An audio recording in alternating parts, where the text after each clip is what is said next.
Picture this. A Scottish charity worker goes missing in Athens, leaving behind a trail of chilling digital deception, massive forensic roadblocks, and a mystery that literally mobilized the entire Greek homicide division. Welcome to This Explainer. Today, we're unraveling a case that is as heartbreaking as it is baffling. Let's dive right in. To really understand the gravity of this case, we have to start with a victim, a woman whose loved ones back in Edinburgh are still just desperately searching for answers. One of her friends told reporters she was an angel. Wherever she went, she did good. Who could possibly have done this? And honestly, that perfectly sets the emotional stakes for the mystery we're unpacking today. You have a woman who dedicated her life to helping others, and it ends in the most inexplicable, grim way imaginable, miles away from home. So where did this all go down? The tragic discovery happened in Kypseli, which is a neighborhood in central Athens, specifically on Elisabeth-Jane Street. And this street is, well, it's kind of like a tale of two cities. On one side, you've got this beautiful tree-lined road bordered by a lush park and Greece's oldest sports club. Sounds lovely, right? But separated by just a few sheets of corrugated iron is the other side, a total wasteland of derelict buildings and graffiti-covered walls in an old abandoned car park. And it was right there on the wrong side of that divide that the grim discovery was made. Fast forward to midday, July 18th. A homeless man, one of the very few people who ever even stepped foot into that abandoned lot, makes a horrifying find. He discovers a large suitcase, and inside, human remains. He immediately calls it in, and that one phone call sets off a massive, sweeping investigation. We're talking more than 60 people from the Greek homicide division pulled in, all coordinating closely with Police Scotland. Now here's a detail that is absolutely crucial: 48 hours. From the jump, police were incredibly confident that the suitcase had been sitting at that crime scene for no more than 48 hours before it was found. It's a tiny window, sure, but that constraint was a game changer. It gave investigators a tight, focused timeline to immediately start working backward and trace the victim's final days. So who exactly was she?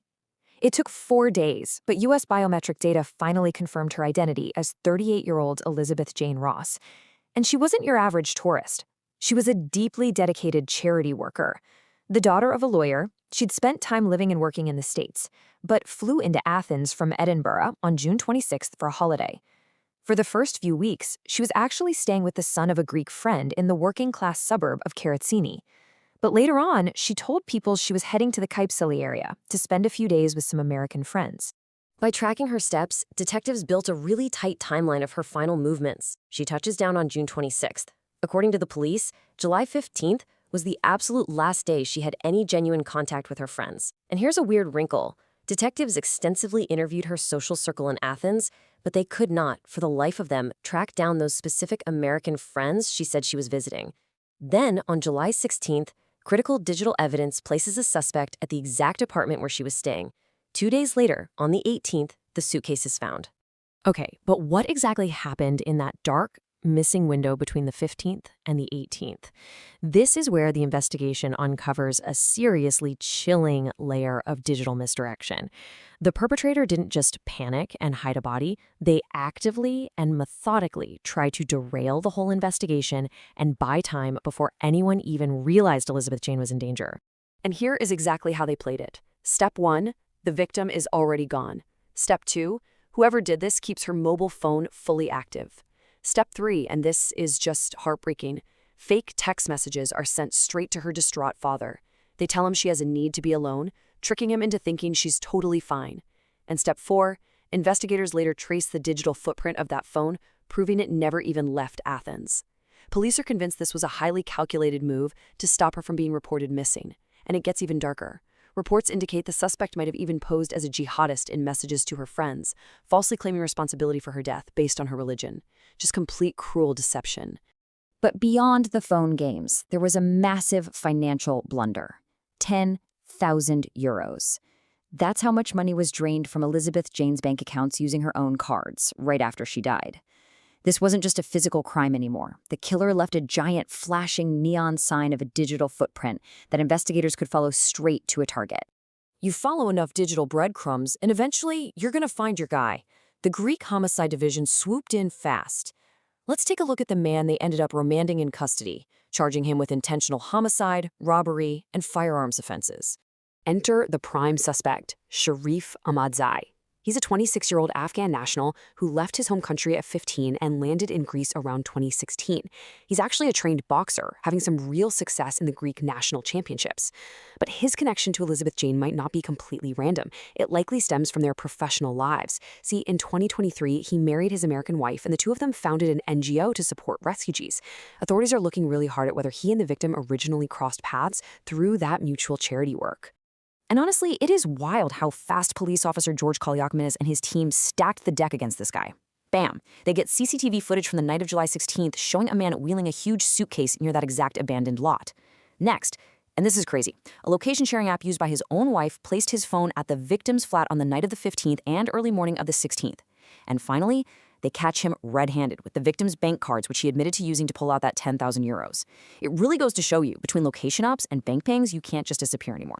Right, so case closed, lock him up, right? Well, not exactly. Having a prime suspect and having a complete, proven story are two completely different things. We need to step into the interrogation room now to untangle what the suspect actually admitted to versus what remains a total, absolute mystery. Inside that room, detectives hit a really bizarre contradiction. On one hand, Ahmedzai drops these shocking admissions. He confesses to finding her dead in the bathroom. He says he totally panicked, shoved her body in the suitcase, and dumped it in the lot. Oh, and he happily admits to stealing the 10 grand. But on the flip side, he absolutely steadfastly denies actually killing her. And this presents a huge logistical nightmare for the police. Like, how did he even get into her apartment? Did she let him in? Did he have a key? We still don't know. And proving a murder charge is turning out to be immensely complicated because of the forensic reality here. When they found the body, pathologists saw absolutely no evident injuries or signs of a struggle. The first coroner's report? Completely inconclusive. Because of that brutal Athens summer heat, the remains were already in advanced decay.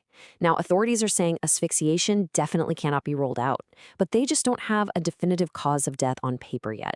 Forensic expert Grigoris Leon pointed out that in cases this degraded, they literally have to wait for fast-track toxicological tests and super in-depth tissue exams to figure out how she actually died.